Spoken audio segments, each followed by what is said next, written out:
a cadet is marching दस्ते में। NCC में वैसे तो कई प्रकार के कैंप होते हैं, लेकिन एनसीसी के 7 मुख्य ऐसे कैंप हैं जो सभी कैडेट्स को एक बार जरूर करने चाहिए और सभी कैडेट्स को इनके बारे में पूरी जानकारी होनी चाहिए। नंबर 1, राष्ट्रीय एकता शिविर, जिसे एनआईसी कैंप कहते हैं। ये शिविर कैडेटों को संस्कृतियों की समृद्ध विरासत से अवगत कराने के लिए आयोजित किए जाते हैं। ये किसी राज्य के चर्चित स्थान पर आयोजित किया जाता है, जिसमें अलग अलग राज्यों से देश भर के कैडेट्स आते हैं। देश की विविध भाषाओं, परंपराओं और धर्मों सभी को जोड़ने का काम करते हैं ये कैंप। एनआईसी एक कमाल का अनुभव होता है जब आप देश के अलग अलग हिस्सों से आए युवाओं के साथ रहते हैं, समय बिताते हैं, उनकी भाषा, उनकी संस्कृति को समझते हैं और अपनी भाषा, अपनी संस्कृति को उन्हें समझाते हैं, तो ये एक कमाल का अनुभव होता है। ये शिविर देश के विभिन्न राज्यों के बीच सांस्कृतिक अंतर को पाटने के उद्देश्य से लगाए जाते हैं। हर साल कुल 37 राष्ट्रीय एकता शिविर आयोजित किए जाते हैं। इसके अलावा लेह, श्रीनगर, दीमापुर, पेद्दुपुरम, जैसलमेर, लक्षद्वीप, पोर्ट ब्लेयर में देश के अलग अलग छोरों पर 6 विशेष एनआईसी कैंप भी आयोजित किए जाते हैं। नंबर 2, नेतृत्व शिविर, इसे लीडरशिप कैंप भी कहते हैं। हर साल 6 एडवांस लीडरशिप कैंप आयोजित किए जाते हैं। इन्हें एएलसी कहते हैं। इन शिविरों में 1300 से भी अधिक कैडेट्स भाग लेते हैं। इन शिविरों में व्यक्तित्व विकास, नेतृत्व कौशल और सशस्त्र बलों में शामिल होना सिखाया जाता है। यह एक तरह से सैनिक ट्रेनिंग जैसा होता है, जिसमें आपको नेतृत्व करना सिखाया जाता है। एक टीम को कैसे लीड करें, हथियारों के बारे में जानकारी और अपनी बटालियन को अनुशासन में रखना, यह सब सिखाया जाता है। इसे करने के बाद आप अपनी बटालियन में सीनियर कैडेट्स बन जाते हैं। नंबर 3, थल सैनिक कैंप, इसे टीएससी भी कहते हैं। हर साल सितंबर से अक्टूबर में मुख्यालय, DGCC camp, parade ground, Delhi camp में 2 टीएससी आयोजित किए जाते हैं। एक एएसडी जेडी लड़कों के लिए और दूसरा एएसडब्ल्यू जेडडब्ल्यू लड़कियों के लिए आयोजित किया जाता है। प्रत्येक कैंप में 680 लड़के और 680 लड़कियां भाग लेती हैं। ये कैंप एक तरह से आपको अर्ध सैनिक ही बना देती है और आप एक सैनिक जैसा महसूस करने लगते हैं।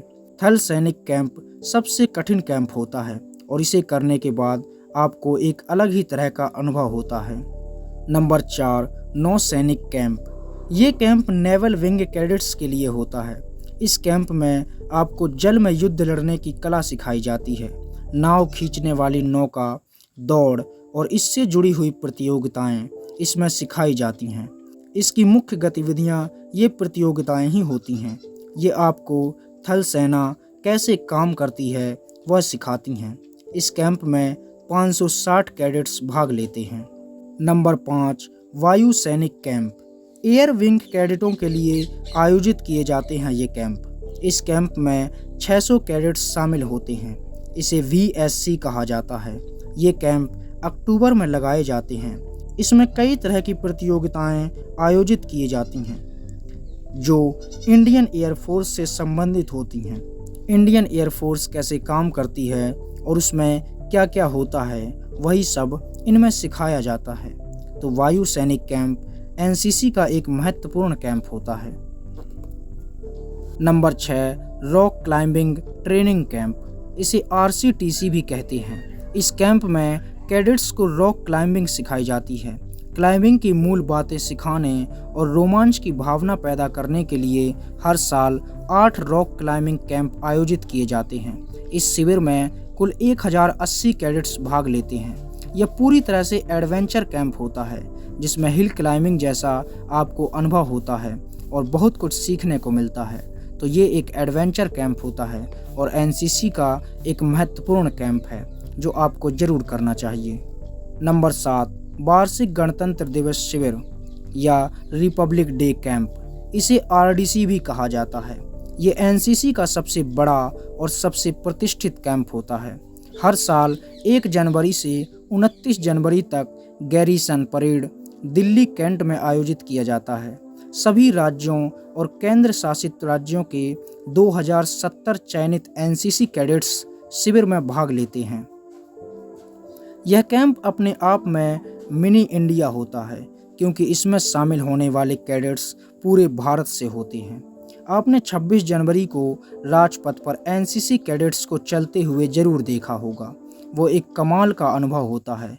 इस शिविर का उद्घाटन भारत के उपराष्ट्रपति द्वारा जनवरी के पहले सप्ताह में किया जाता है और 28 जनवरी को प्रधानमंत्री की रैली के साथ यह समाप्त होता है। इस शिविर के लिए चयनित होना एक गर्व की बात होती है। एनसीसी कैंप का एक एनसीसी कैडेट के जीवन में बहुत महत्वपूर्ण स्थान होता है। हर स्टूडेंट को एनसीसी ज्वाइन करनी चाहिए ताकि वो ये सब सीख सके और जान सके, और हर एनसीसी कैडेट को ये कैंप जरूर करने चाहिए। एनसीसी देश का सबसे बड़ा युवा शक्ति संगठन है जो देश के डिफेंस के लिए तैयार है और समय आने पर देश के लिए हमेशा तैयार खड़ा है। आशा करते हैं आपको वीडियो पसंद आया होगा। अगर आपको वीडियो पसंद आया है तो इसे लाइक कीजिए और हमारे चैनल को सब्सक्राइब कीजिए। धन्यवाद।